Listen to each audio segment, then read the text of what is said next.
काय अपेक्षा आहेत आपल्याला या अर्थसंकल्पाकडनं? नाही, अपेक्षा तर खूप आहेत, परंतु संपूर्ण गेल्या 2014 पासून राज्याची होत असलेली वाताहत आणि विशेष करून मागच्या 2 वर्षामध्ये महसुलात झालेली महसुली तूट ही बघता राज्य भिकारी होण्याच्या वाटेवर आहे. जवळपास राज्यातील 238 योजना ज्या सामाजिक सेवेशी निगडीत होत्या त्या पूर्णतः बंद झालेल्या आहेत. आणि हे सगळं बघता महसुली तूट आता आर्थिक पाहणी अहवालामध्ये 45,000 कोटीवर दाखवलेली आहे. ती पुन्हा वाढणार आहे. जर या वर्षामध्ये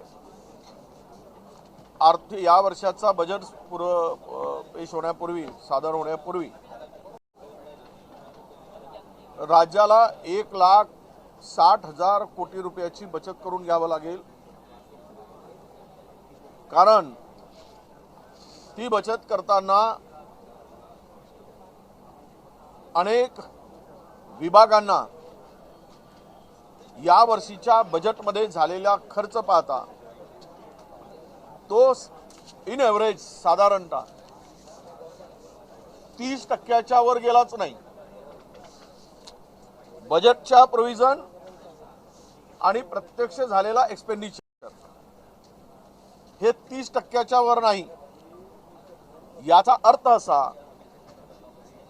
की पुन्हा मोठी कात्री लावल्याशिवाय एप्रिलमध्ये कर्मचाऱ्यांचे पगार सुद्धा होणार नाहीत, अशी दयनीय अवस्था राज्याची आहे. मग अशा परिस्थितीत जे आर्थिक पाहणी अहवालाचा विषय घेतला तर बेरोजगारी 3% आली आहे. म्हणजे 100 मुलाच्या मागे 3च मुलं आता बिना कामाची आहेत, ज्याला हाताला काम नाही.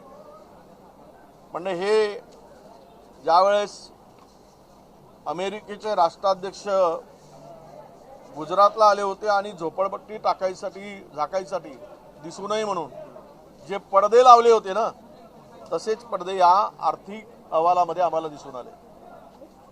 तिथे जसं लपवण्याचं काम झालंय, याही आर्थिक अहवालामध्ये लपवण्याचं काम झालं. एग्रीकल्चरमध्ये झालेली घट आणि उद्योगामध्ये 2-3 प्रकारवर GDP हा ठरवला जातो. Export, import, agriculture growth, industrial growth.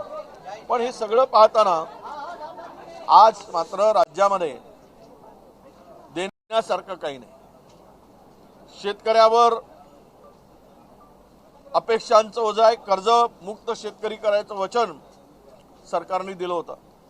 आम्हाला या बजेटमध्ये ते दिसतं काय ते आम्ही बघणार आहोत आणि सरकारने ते केलं पाहिजे.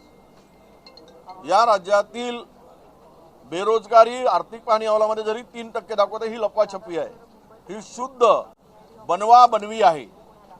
राज्यातील बेरोजगारांचं प्रमाण खूप मोठं आहे आणि त्यासाठी मोठ्या प्रमाणामध्ये उद्योग वाढीसाठी इन्सेंटिव्ह देण्याची आवश्यकता आहे.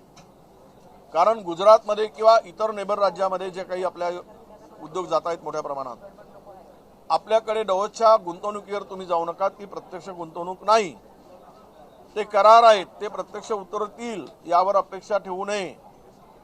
कारण आमच्याकडे अजूनही वन विंडो सिस्टम आली नाही उद्योगात, की जिथे एकाच छताखाली सर्व उद्योगांना परमिशन मिळतील आणि मुदतीत मिळतील, अशी कुठेही व्यवस्था नाही. अजूनही उद्योग विभागाला जमीन मिळवण्यासाठी पैसे मोजावे लागतात, घूस द्यावी लागते. ही सगळं वस्तुस्थिती आहे. यासाठी मला तरी वाटतं की या बजेटमध्ये आता राज्य डबघाईस आलेलं आहे. अशा स्थितीत किमान मला तरी असं वाटतं की शेतकरी, बेरोजगार यावर अधिक भर देण्याची आवश्यकता आहे आणि ते या बजेटमध्ये आम्हाला दिसेल असं मला या ठिकाणी नमूद करायचं आहे। विशेष करून आपण हे जे काही इन्फ्रास्ट्रक्चरवर वाढ जी झाली किंवा दाखवली जाते नेहमी केलंच पाहिजेत। राज्याच्या पायाभूत सुविधा मजबूत झाल्याच पाहिजेत, परंतु त्यामध्ये रोजगार निर्मिती आणि ॲग्रिकल्चर प्रोड्यूसवर परिणाम होता कामा नये हा बॅलन्स सुद्धा सरकारने केला पाहिजे।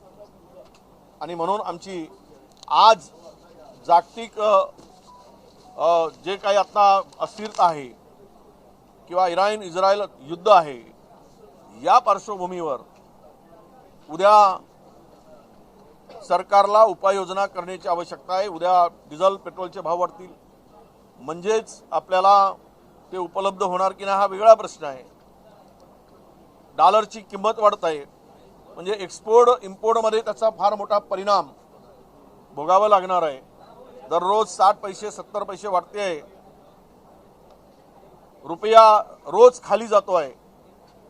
आता सरकारची पत खाली जात आहे की नाही हे मी म्हणणार नाही, परंतु ॲग्रिकल्चरवर याचा उद्योग ॲग्रिकल्चर म्हणजे शेती उत्पन्नावर याचा फार मोठा परिणाम होणार आहे आणि त्यातून कसा मार्ग काढायचा आणि शेतकऱ्याला वाचवायचं यामध्ये या बजेटमध्ये ते दिसलं पाहिजेत अशी आमची अपेक्षा आहे। हे बघा, एकही हे सर्व बनवाबनवी आहे। हा आर्थिक अहवाल पाहिल्यानंतर तुम्ही पूर्वी महाराष्ट्राच्या वर असलेले जिल्हे दाखवत होते, पण यावेळेस महाराष्ट्र हा वर आहे पण त्याच्या वरचे जिल्हे दाखवलेच नाहीत। केवळ आपले जिल्हे नाही, महाराष्ट्र राज्य महाराष्ट्राची भारतातील जे राज्य महाराष्ट्राच्या पुढे आहेत त्याचा तिकडे उल्लेख केला नाही। कशाला लपवलं?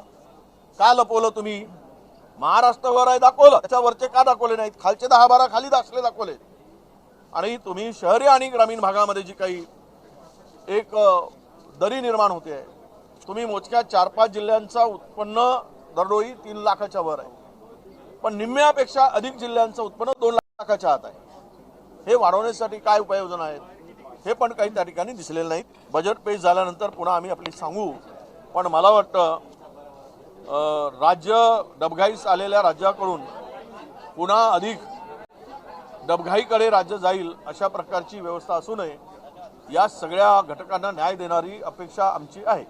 उपसमितीची काल बैठक झाली। 12 लाख कुटुंबी प्रमाणपत्र हे देण्यात आलं असं उपसमितीकडे सांगण्यात आलेलं आहे, पण मराठवाड्यात 351 मिळाले हैदराबाद गाईडनुसार असं जिल्हाधिकाऱ्यांचं म्हणणं आहे। हे सगळे बनवाबनवी आहे, त्यावर मी माहिती घेतोय आणि मला वाटतं की संपूर्ण जेवढे SC ST आणि मायनॉरिटी सोडून सर्वांनाच 2-3 जाती सोडून OBC करून टाका, म्हणजे आरक्षण संपवण्याचा मार्ग मोकळा होईल आणि OBCला या सगळ्या प्रक्रियेतून त्याचा गळा घोटून बाहेर काढता येईल। सर्वच जर आलेत आत्ताच्या असलेल्या मर्यादित आरक्षणामध्ये तर कोणाच्या वाट्याला काहीच भेटणार नाही। तू भी भूका मैं भी भूका अशी परिस्थिती येईल आणि सगळे भुके येऊन एकत्र येऊन उद्या सगळ्यांना जीव देण्याची पाळी येईल। एक शेवटचा प्रश्न, अजित पवार यांच्या अपघात प्रकरणामध्ये CIDची चौकशी करते। काल त्या ESR कंपनीच्या VK सिंगला बोलवण्यात आलेलं होतं, त्याला काल खूप VIP ट्रीटमेंट देण्यात आली। इतकंच काय तर त्याची मीडियापासून वाचण्यासाठी म्हणून त्याला सरकारी गाडीमधून नेण्यात आलं अशी सुद्धा माहिती मिळते। असं आहे, ESR कंपनीमध्ये असलेल्या अनेक विमानं ही मोठमोठ्या राजकीय लोकांचे शेअर असलेले आहेत, उद्योगपतींचे आहेत। त्यांच्याकडे फार तर 2-4 विमानं असतील स्वतःच्या मालकीचे, इतरचे विमानं तो चालवतो आहे, त्यामुळे त्याच्यावर प्रचंड मोठा वरदस्त आहे। आणि CID चौकशीमधून काय निष्पन्न होते? आता आम्ही अलीकडे राज्यामध्ये जवळपास 150 तरी CID चौकशी नेमल्या गेल्या असतील, घोषित केल्या गेल्या। काय आउटपुट आहे त्याचं, इनपुट काय?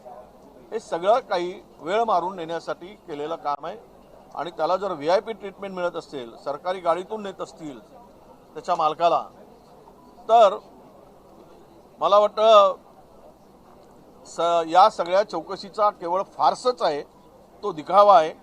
त्यातून सत्य बाहेर येण्याची अपेक्षा कमी आहे.